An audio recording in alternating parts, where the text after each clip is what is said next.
বাপ, আসতেও তো দেরি হলো কেনে? মা ভালো আছেন? হ্যাঁ ভালো আছি, যাও ঘরে গিয়ে বসো গা।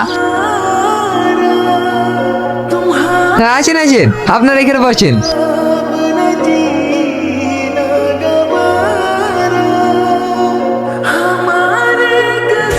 সোহেল, এ তো একটা ক্রিমিনালের সাথে সালমার বিয়ে হচ্ছে। না না, আমি থাকতে এটা কোনোদিনই হতে দেবো না। Hello sir. হ্যাঁ বলো। আমরা যে সোহেল ক্রিমিনালকে খুঁজে বেড়াচ্ছি, সে আমার হাতের মুঠোই। আপনাকে লোকেশন পাঠিয়ে দিচ্ছি, আপনি ইমিডিয়েটলি ফোর্স পাঠিয়ে দেন।